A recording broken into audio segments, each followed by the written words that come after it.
Hello, hello, hello. Welcome back to Hunter Tune. Today I'm out at the shop, and I think we're gonna take that little hot rod outside that I just drove here and put it on the dyno and see what kind of power it makes. My $500 Honda Del Sol. It's got 366,000 miles on it. I just drove it through a snowstorm to get out here. Pretty sketchy. A lot of body roll and a lot of, you know, just stuff. But we made it. And now I'm gonna get it pulled in the shop. We're gonna strap her on down to the dyno com.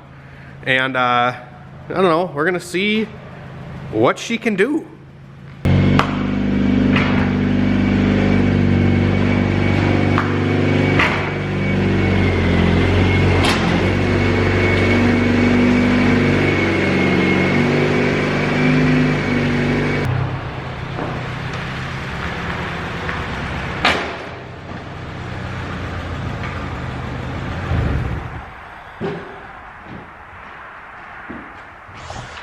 So I had to pull my hatch outside because, well, I forgot that the car leaks gas. My EG hatch that I picked up, it just like trickles when it's full. And I actually had a car in here that I dyno tuned that had a bunch of pump gas in, and we converted it to E85. I put all the pump gas in the red EG, and the brakes went out and the gas tank leaks, so like it needs a lot of stuff. So I just pulled it back out and got the deli here. Fresh unit. She's a ripper, that's for sure. All right guys, so I got the $500 Honda Del Sol on the dyno. I'm gonna show you the odometer on the car quick, and I'll show you how many miles it has.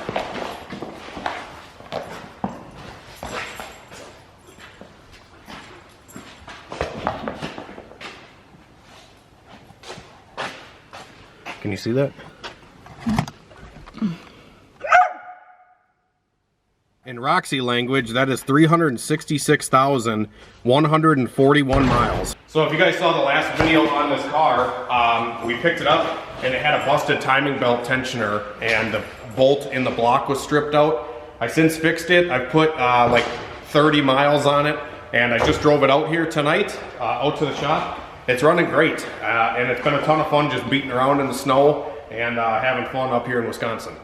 I think we might modify this car a little bit in the future, and I want to get a good baseline to see where we're at now and what we can do to improve it from here. This is pretty much exactly how I got the car. It's pretty much bone stock D16 Z6, the best single cam you can get in my opinion.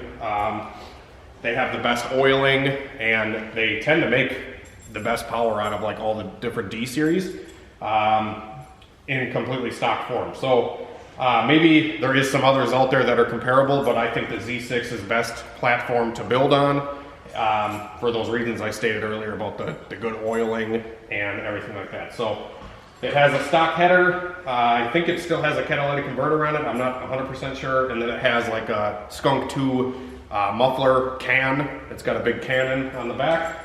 And yeah, I think it's stock. I don't even know if it has oil in it. Probably check that. Is that better than clearing my throat every video? Oh, nasty. That's what it is. Look at that. It's right up to the full mark. So that's cool. It's got great heat. It's probably one of the best Hondas that I've had for a good heater. It's better than all the other Hondas that I have. But yeah, let's see what she puts down. I'm gonna just do a run, third gear as it is, and we're gonna see what she makes. What do you think it's gonna make? What? What? Tonight? Yeah. You lied to me. It literally will take 3 seconds. Literally 3 seconds, or figuratively? I don't know, single cam's probably and then she'll come up. 86. 86 horsepower? Yeah. Is that your guess? Mm-hmm. Is that your like educated guess? I mean, I feel like it has to make more than your Grom. Yeah, it makes more than the Grom, I bet. A 97? I think that might be close. I think it's over 100. I think this one's pretty healthy. If it's made at 366,000 miles, Honda did something right. This was a Wednesday built engine. It wasn't like Friday when they were leaving. It wasn't Monday when they came in when they were grumpy. So I think this was a Wednesday built motor, and I think she's gonna make about $120. Did you come up with that on your own? No, it's like a thing. You don't think freaking people that work at these factories want to get home on a Friday? I feel like some people do their best work all the time. Dedicated. Like you or what? Think it's gonna make, Roxy? Hey, what do you think it's gonna make to the wheels, huh? People might think you're a little weird for talking to your dog. Roxy, hey! I mean, the car does have a cold air intake on it. You know, intake elbow, whatever. It has the factory air box deleted. But that's pretty much how you're going to buy a 90s Honda. By the time the second owner gets a hold of it, it's going to at least have an intake. It also has this aluminum eBay radiator, which I don't think is going to add any ponies, but we'll see. All right, first run. The motor's pretty cold still. I'm going to hit it when it's cold. See if it makes more power cold or hot or whatever.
It sounds pretty healthy. What do you guys think it makes? Post it down in the comments what you guys think this old D16 Z6 made. It's a little oily in here, a little fumey. I think it's got a little exhaust leak somewhere, but yeah. It's funny because the first pull that I did on the car, it actually spun on the dyno because the tires were still full of snow. But now, after I put some heat in the tire, oh yeah, she's nice and warmed up now. But yeah, let's see what she made, guys. I'm curious.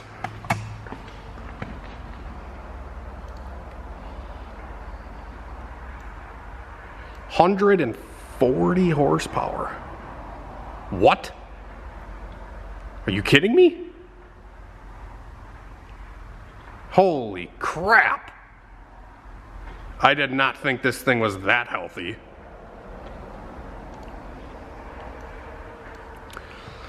So it made the most power like on the second run, the second good run or whatever, 141 horsepower.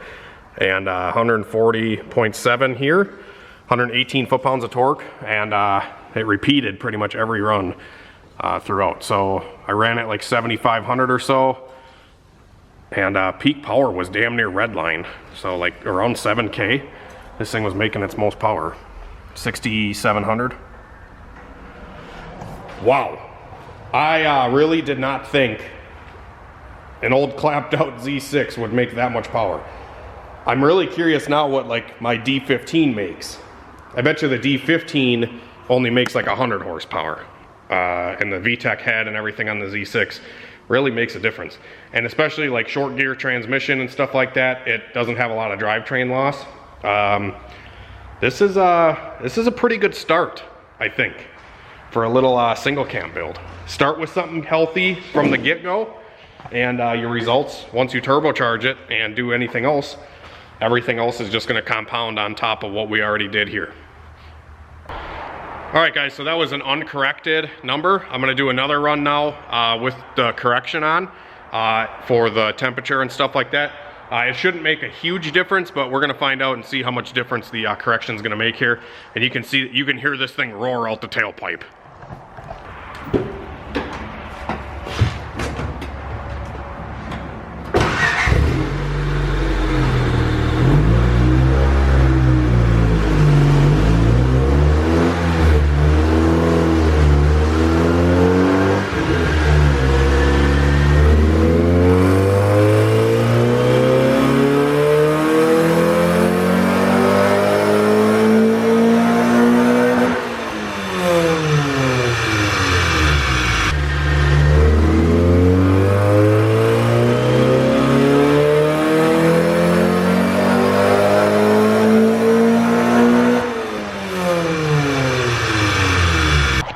Alright guys, so I just turned the weather station on, and which all that does is just tell the dyno what the temperature is, considering it's colder outside. The default temperature, whatever, is like 70 degrees, what the shop is, and outside temperature today is like 10 degrees. So we found somewhere in the middle between the shop air and the outside air at 44 degrees, and the car lost about 3 horsepower, lost, you know, from correction factor. So 137 corrected, 141 uncorrected. So that's pretty stout. Honestly, I posted on Facebook and I was asking guys to post their guesses. A lot of people around 100, 120, 140 is like, whoa, that is spicy. That means this thing on like probably 15 to 16 pounds will make over 300 horsepower. And that's a good starting point. The car also doesn't have any accessory drive, so there's no power steering or AC, just has the alternator on it, and we're dynoing in 3rd gear as well, which might slightly inflate the numbers because it's not a complete 1-to-1 ratio on the dyno, but if I did 4th gear, this thing would be drawn out forever. The run would take, you know, forever.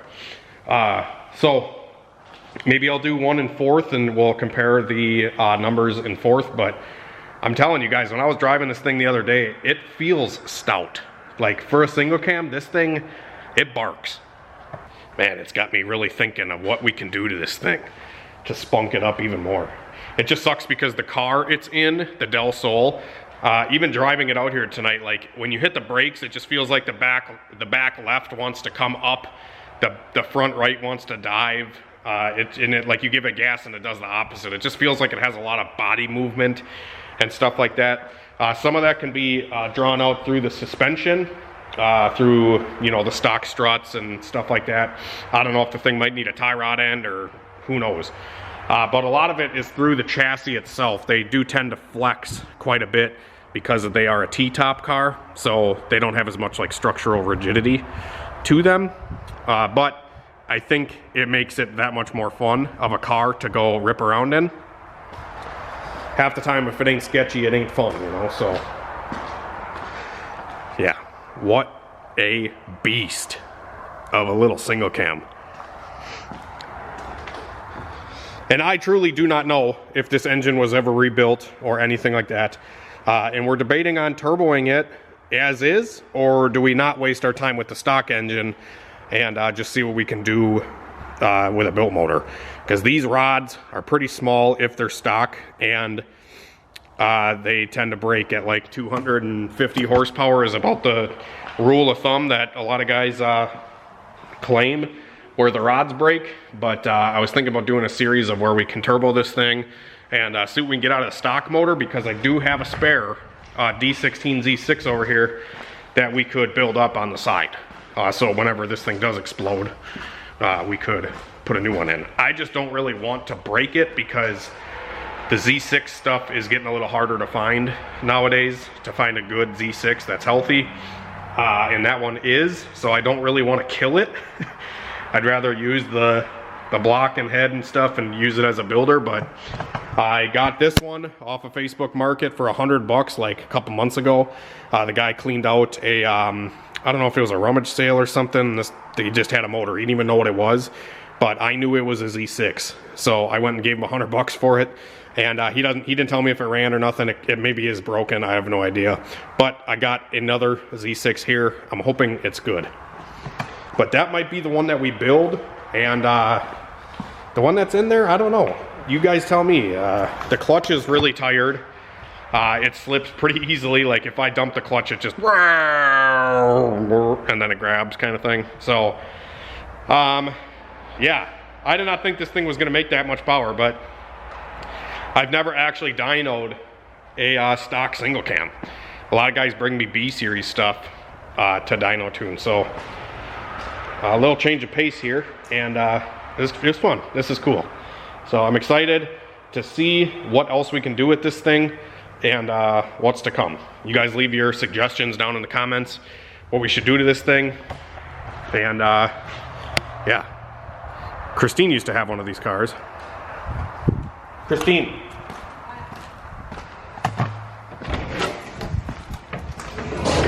Huh? What? You want to come over here? Why? I was going to talk about your Del Sol. Hi, Roxy. Hello. Hi. Hi. Hi.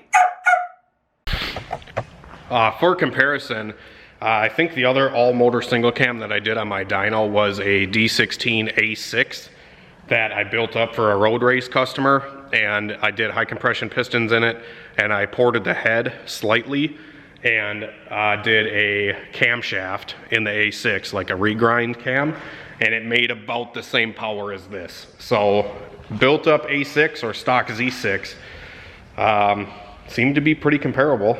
So it's cool. At least we got a baseline figure. This number on a Mustang dyno might be considerably lower. It might be higher on some other dynos, but on my dyno for a baseline, so we can base our modifications off of this, is kind of why we did this video, and it's cool to see. So yeah. So Christine used to have one of these cars back in the day that I built up for her, and it had pretty much the same exact platform that this car has. And I think that car went, when I raced it, I think it was like a 1250 car with a little eBay turbo kit on it. And it was a stock motor. I think I tuned it on like 12 pounds, and it ripped, but it had the same body roll type of issues. Was your Del Sol sketchy?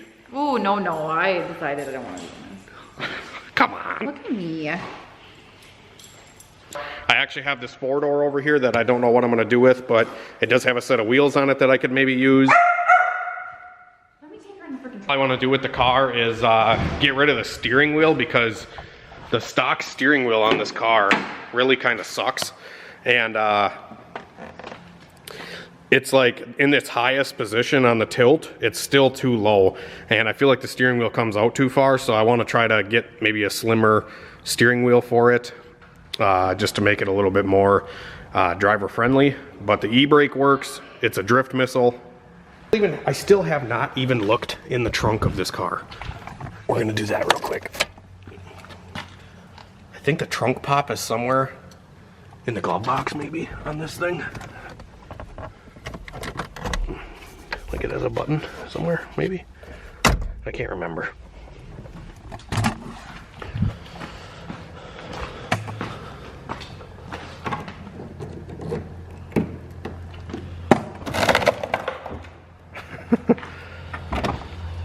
Well, we got some Valvoline.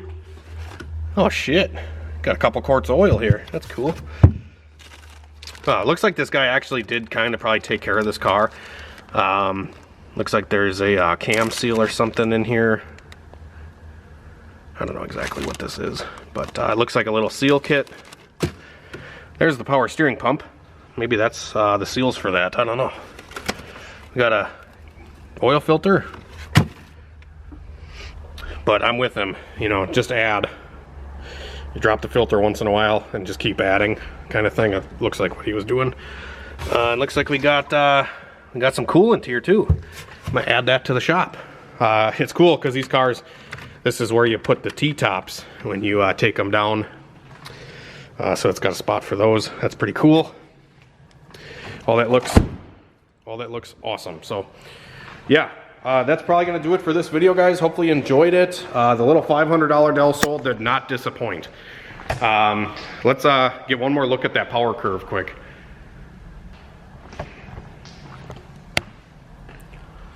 So that's what we're looking like on power, peaking right before 7,000 RPM, and she's got a pretty fat mid-range through here. So I'd like to keep this same power curve and not really lose power anywhere when we do the modifications. That's kind of the goal. We want to keep this single cam spunky and make a good amount of power. But the first thing, obviously, is starting with a good healthy motor to start. A lot of these things are pretty clapped out. This thing, even with 366,000 miles on it, is very healthy, and she's ready for some boost, I think. My timing belt job is holding up pretty good. Fucking mint. Fucking mint. So, have a great night and a better tomorrow, everybody. God bless, and we'll see you later.